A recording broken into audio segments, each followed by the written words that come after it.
Hello student, how are you? I hope you all will be fine. All you are doing very well in your study. All the students are welcome back to your own channel English with Hariom sir. Okay. Today we shall discuss different things. Okay. Today I have come to discuss about the examination of TGT and PGT in English that is going to be held in Uttar Pradesh soon. It has been noticed through other channels and through multimedia and print media. The examination of TGT and PGT will be held soon and possibly in January. Possibly in January. So your study must be continued. Today we shall discuss the strategy of TGT English as well as PGT English. Okay. The first we shall discuss about the TGT English. I would like to tell you most of the students who are preparing for TGT and PGT examination, especially I would like to tell you TGT English.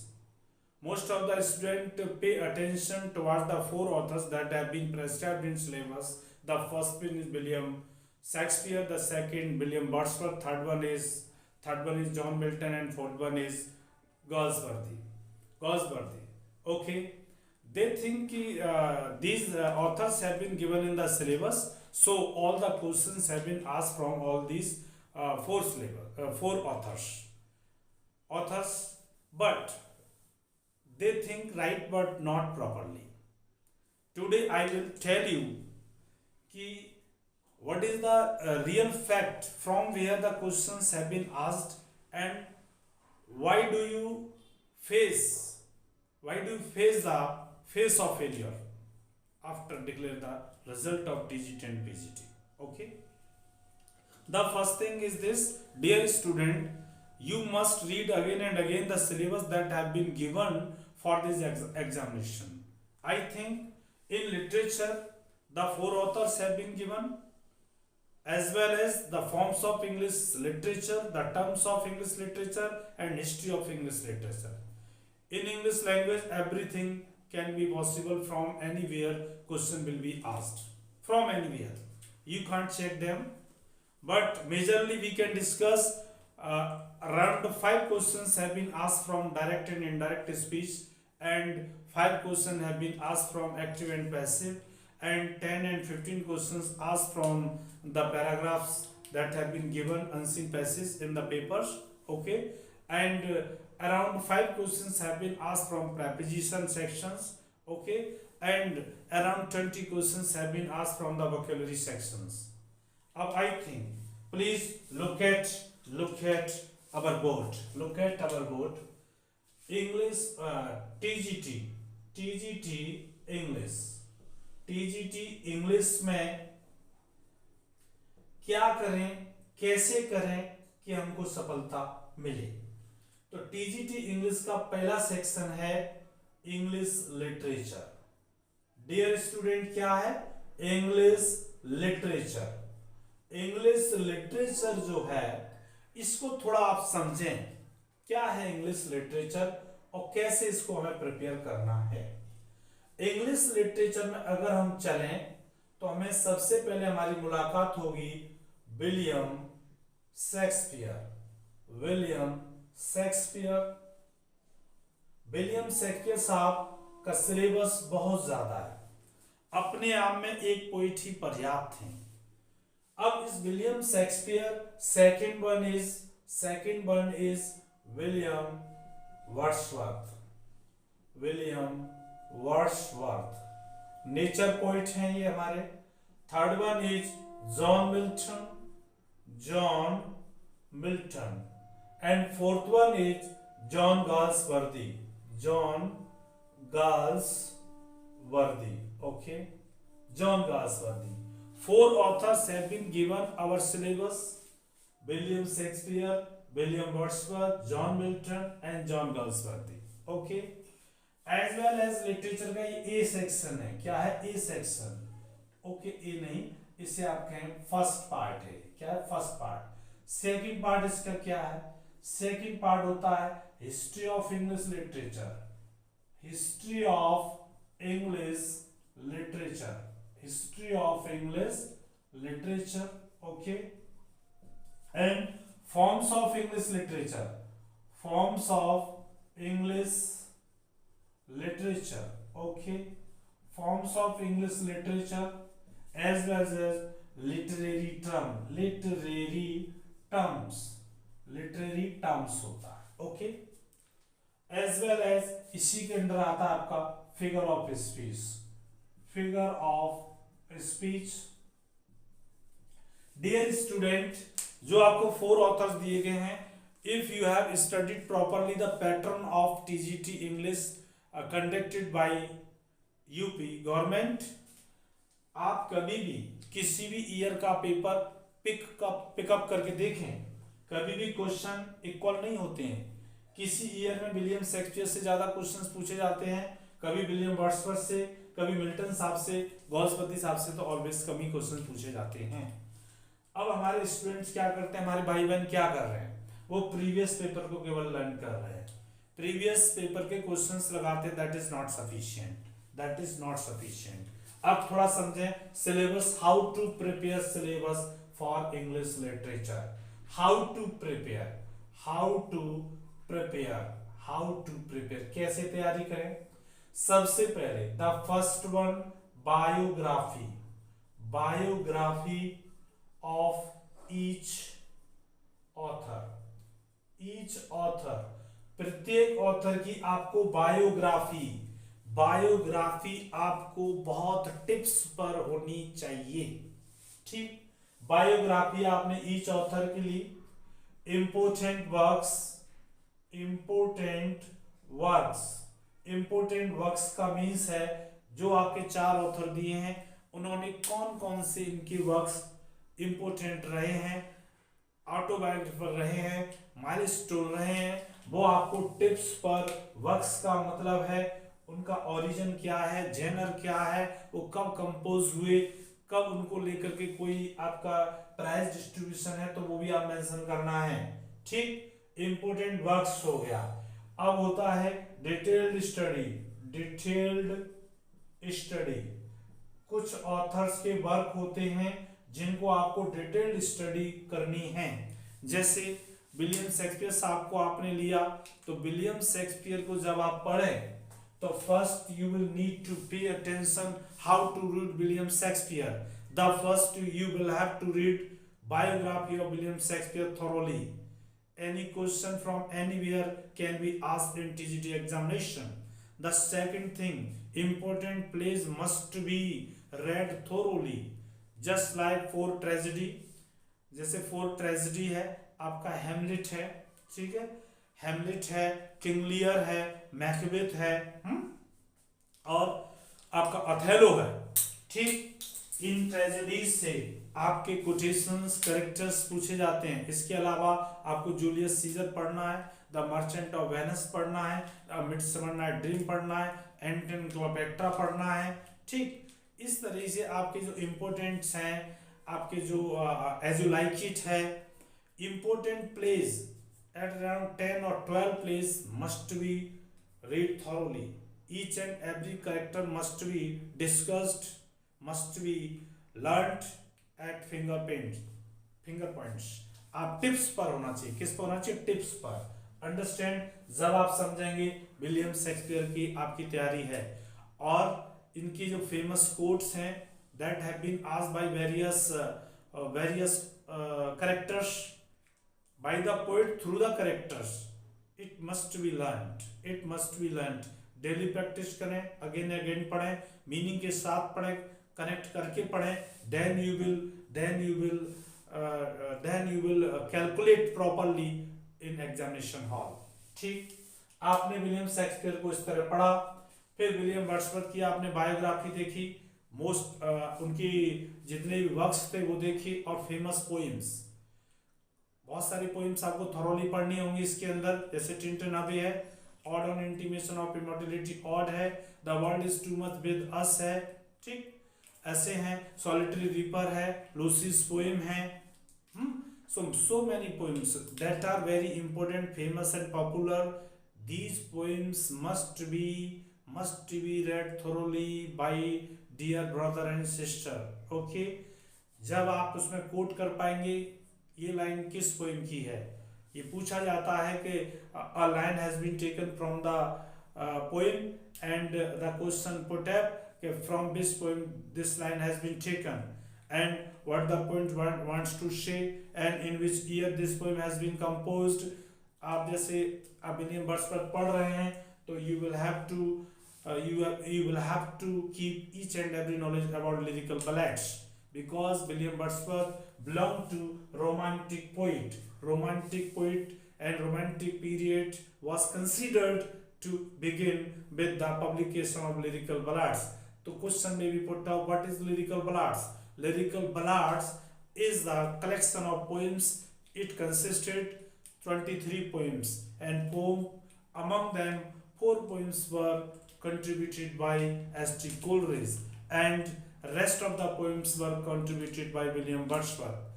And when it was published, it was anonymously published. No author's name was published when it was published in 1798. When it preface was published in 1800, then the S.T. Coleridge and William Wordsworth name were mentioned. Okay, ये सारी ये छोटी छोटी knowledge है वो आपको आनी चाहिए.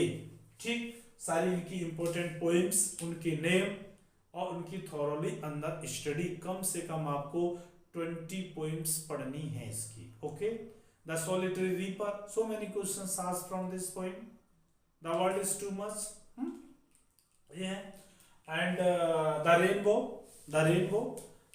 Fourth one, John Milton. Whenever you read John Milton or the entire biography as well as so many questions asked from the Paradise Lost. It was an English epic that was composed by our John Milton. And कब इनको Latin secretary बनाया गया, क्यों बनाया गया और इन्होंने क्या वर्क्स किए, what is the marriage status क्या था, how many marriages were taken by done by John Milton साहब, और क्या इनकी बेटी कौन थी, उन्होंने किस बेटी ने हेल्प किया. Every knowledge you must read again and again. The most important things, इनके जो वर्क्स हैं, इनकी ट्विन पोएम्स हैं, उनके बारे में आपको जानकारी, अरिपजाटका के बारे में आपको जानकारी होनी चाहिए, द पैराडाइज रीगेंड के बारे में जानकारी होनी चाहिए, द पैराडाइज लॉस्ट के बारे में आपको जानकारी होनी चाहिए. इन सब की जानकारी लेकर के इनके क्वेश्चंस आप प्रिपेयर करेंगे. अब आप आते हैं जॉन गर्ल्सवर्दी साहब. आप जानते हैं कि उन्होंने प्ले लिखे हैं, है ना, सोशल प्ले है इनके. तो जैसे स्ट्राइप है आपका, सिल्वर बॉक्स है, इनके भी 8-10 प्ले जो हैं वो आपको थॉरोली स्टडी करनी चाहिए. उसके बीच में से क्वेश्चंस पूछे जाते हैं. ठीक है. He was the son of lawyer and he himself took the degree of law but he never practiced because he was interested in poetry, because he was under the effect of Ada, who was his cousin's wife. जो Ada है वो इनके cousins की wife थी, उनके प्रभाव में थे. He was in love about 12 years after the death of senior John Galsworthy Sahab. He married to Ada. Okay, and he was very impressed with the personality of Ada, and she invoked him for writing poetry. Okay, he was a successful poet. इसको करने के बाद आपको क्या करना है, यहाँ पर कंटेम्परेरी पोइट पढ़ने हैं आपको. कंटेम्परेरी पोइट्स का मीन्स है, जैसे आप जब विलियम शेक्सपियर पढ़ेंगे, एलिजाबेथन पोइट हैं, तो एलिजाबेथन के एरा में कौन कौन से अन्य इम्पोर्टेंट पोइट है उनके बारे में, उनके वर्क्स के बारे में, जो वेरी फेमस वर्क्स है उसकी जानकारी होनी चाहिए. विलियम वर्ड्सवर्थ आपके रोमांटिक पोइट थे, तो इनके बारे में, जैसे कोलरिज इनके साथ थे, ठीक है, लैम्प इनके साथ थे, पीवी शेली इनके कंटेम्परेरी पोइट है, उनके बारे में आपको जानकारी होनी चाहिए. एंड जॉन मिल्टन साहब कैलेंडर पोइट्स के पीरियड्स का इनका है, तो इनके पीरियड्स के बारे में कौन कौन पोइट्स थे उसकी जानकारी जॉन गर्ल्सवर्थ दी. यानी कंटेम्परेरी पोइट्स पढ़ना है आपको. इसके बाद इन्हें पढ़ने के बाद मेन है ये, it is the fundamental of English literature, English history of English literature से भी आपके क्वेश्चंस आते हैं। हिस्ट्री ऑफ इंग्लिश लिटरेचर का मतलब है जैसे आप कैंटरबरी टेल्स एंड जॉफरी चौसर से लेकर के आप यहाँ तक आए, कहाँ तक, एलिजाबेथन पीरियड तक, उसमें क्या क्या रहा, प्रेजेंट तक कौन कौन से फेमस वर्क रहे, क्या ट्रेजेडी, कॉमेडी, पोएट, पोइम्स, सारी एवरीथिंग आपको मोटे मोटे तौर पर जानकारी होनी चाहिए। Forms of English literature, it has 3 major heads, poetry, drama and prose, and each section has several parts, like poetry has many parts, drama इसके अंदर आपको एपिक मिलेगा, है ना, और मॉक एपिक मिलेगा, है ना, और है जी आपके पेस्टोरल वगैरह एटसेट्रा है ना। तो आपको इनकी फॉर्म्स ऑफ लिटरेचर, तीनों फॉर्म्स के बारे में आपको प्रॉपर नॉलेज होनी चाहिए। I will tell you in next video which book you must prefer at the time of examination, okay? And literary terms आपको आने चाहिए, जो भी लिटरेरी टर्म्स आपके यूज होते हैं इंग्लिश लिटरेचर में, जैसे एलिगरी, व्हाट इज एलिगरी, है ना, what is couplet, what is कहने का मतलब होता है क्वार्टेन क्या है, कपलेट क्या है, और चौशेरियन क्या, मतलब कह सकते हैं चौशेरियन पैराग्राफ क्या है ना, each and everything you must know it, these are called literary terms, उनको क्या कहते हैं, हम लिटरेरी टर्म्स कहते हैं। एंड फिगर ऑफ स्पीच, अब होता क्या क्या, you have studied only 7 or 8 that have been asked in intermediate board examination, you must prepare at least 30 figure of speech, okay? और फिगर ऑफ स्पीच जब आप तैयार करें तो उसका कंपैरिजन भी तैयार करें कि व्हाट इज द कंपैरिजन, जैसे एंटीथेसिस एंड आपका जो ऑक्सीमोरन में क्या डिफरेंस होता है, एंटीथेसिस एंड ऑक्सीमोरन में क्या डिफरेंस होता है, ये आपको पता होना चाहिए। ऑक्सीमोरन में जब भी 2 वर्ड्स आते हैं बिल्कुल पास पास आते हैं विदाउट कंजक्शन, एंटीथेसिस में उसके बीच में, एंटीथेसिस क्या, एक थीसिस का मतलब विचार का, पूरे क्लॉज का विरोध दूसरा क्लॉज करता है, ठीक है, क्या करता है, दूसरा क्लॉज करता है ना। इस प्रकार से आपको इसमें एंटीथेसिस है, क्लाइमेक्स है, एंटी क्लाइमेक्स है ना। So many figure of speech, expect those figure of speech that have been asked in intermediate examination, okay, ये आप मेंशन करेंगे। इसके लिए अब ये English literature around 65 to 68 questions have been asked from English literature. Rest of the questions asked from English language. B section is called English language. English language है, English language. English language में आपको क्या करना है, vocabulary में आपके 20 questions around पूछे जाते हैं, जिसमें आपका 1 वर्ड होता है, ईडियम होते हैं, सिनोनिम्स, एंटोनिम्स, होमोफोन्स, है ना, स्पेलिंग्स होती हैं, ठीक। इसके मीन्स वोकेबुलरी के बाद आपका रहता है memory, DS and ideas, okay, DS and ideas. DS और आइडियाज हमने प्रॉपरली अपने चैनल पर पढ़ाया है, आप डायरेक्ट इंडायरेक्ट स्पीच वहां से आप देख सकते हैं। 5 क्वेश्चंस इसमें से रहेंगे, 5 क्वेश्चंस आते ही आते हैं, एक्टिव एंड पैसिव वॉइस के 5 क्वेश्चंस आपके आएंगे। प्रेपोजिशन से आपके 5 क्वेश्चंस अराउंड पूछे जाते हैं, ये कंपल्सरी रहता है। और आपके पैसेज से 10 क्वेश्चंस पूछे जाते हैं, ठीक है। और आपका स्पेलिंग से भी 5 क्वेश्चंस आपके पूछे जाएंगे। क्या पूछे जाएंगे? 5। तो आप देख रहे हैं 20, 25, 30, 35 एंड 45 एंड 50 क्वेश्चंस का तो ये आपका सिलेबस है। 50 क्वेश्चंस आपके ये रहेंगे, वोकैब से क्वेश्चन, डीएस, आइडियाज, दिस। और जो बचे हुए 15 क्वेश्चंस वो आपके parts of speech and different type से होते हैं। कहीं आपसे जेंडर पूछ लिया, कहीं आपके प्लूरल बनवा लिया, कहीं आपसे कॉम्प्लेक्स सेंटेंस बनवा दिया, कहीं आपसे सिंपल बनवा लिया, कहीं आपसे करेक्शन पूछ लिए, कहीं कोई मिस्टेक पूछ लिया, कहीं अंडरलाइन कर दिया। इस टाइप से मिसलेनियस क्वेश्चंस होते हैं, ठीक है। तो डियर स्टूडेंट, ये सब आपका कंसीडर है। आप स्टडी करें, प्रॉपरली करें, प्रॉपर टाइम अपना वोकैब को दें, प्रॉपर प्रैक्टिस आप लैंग्वेज की करें और प्रॉपर प्रैक्टिस आपको जैसे बताया है आप इंग्लिश लिटरेचर को पढ़ें। कहीं ऐसा ना हो कि आप क्वेश्चंस ही केवल प्रीवियस क्वेश्चन पेपर रटते रहें और आप अगर आपने डिटेल स्टडी नहीं की तो कहीं ना कहीं आपको नुकसान उठाना पड़ सकता है, बहुत प्रॉब्लम हो सकती है। अभी आपके पास वक्त है, you have proper time, so start proper study with good guidance and strategy. Okay, मैं जानता हूं कि